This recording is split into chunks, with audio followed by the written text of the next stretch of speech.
Kama kusudi lako ni kuakisi tabia ya Yesu na kufanana naye, basi niko hapa kwa ajili yako. Tunajifunza Biblia na tunafanya maombi. Na kama wewe ni mgeni, basi andika jina lako tunapoendelea kufanya maombi ili tuweze kuomba pamoja na wewe. Karibu sana. Leo katika usomaji wa Biblia nimejifunza sura ya 8 Yohana. Jambo ambalo nimejifunza katika sura hii ni jambo la mwanamke aliyefumaniwa kizini. Nimejifunza hivi: wakati makuhani na Mafarisayo walipomleta mwanamke yule aliyefumaniwa kizini, aliletwa mbele ya Yesu ili kumjaribu Yesu atasemaje juu ya mwanamke huyu aliyezini.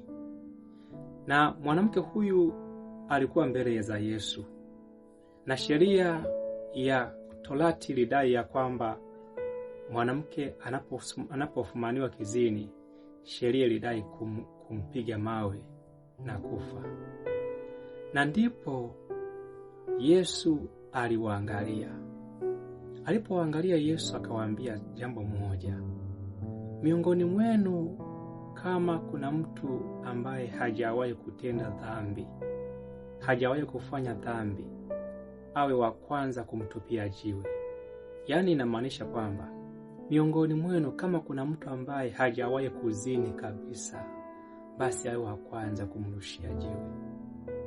Yesu alinama chini akaandika. Alipoinuka wakaendelea kukata shingo zao kumshtaki ule mwanamke, lakini Yesu alirudia tena mara ya pili kuandika chini. Akainama akaandika chini ya mchanga. Jambo la kushangaza ni kwamba wakati Yesu alipokuwa akiinama chini na akaandika chini, kila mmoja alikitazama na kujiona dhambi zake. Biblia inasema kuanzia vijana hadi wa mwisho walimenya mbio. Yesu alipofumbua macho hakumkuta mtu isipokuwa mwanamke aliyebaki kwa Yesu.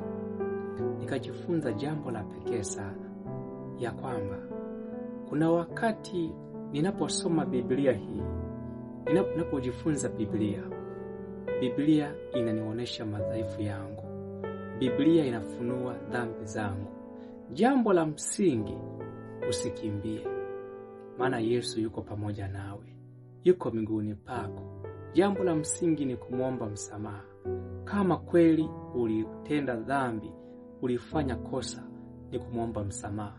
Sura hii ya 8 ni kionjo kifupi tu, lakini ni hapo mambo mengi ambayo nimejifunza. Na kama na wewe unatamani kuendelea kujifunza, basi subscribe na uandike jina lako, maana tunajifunza kwa maombi. Tunaanza kujifunza Biblia, lakini pia tunakuwa na maombi. Kwa hiyo kama unatamani kubadilishwa na Yesu kwa njia ya kusoma Biblia na maombi, basi usisahau kumwalika rafiki yako. Mungu akubariki sana. Mimi Jeremiah Saguda. Amina.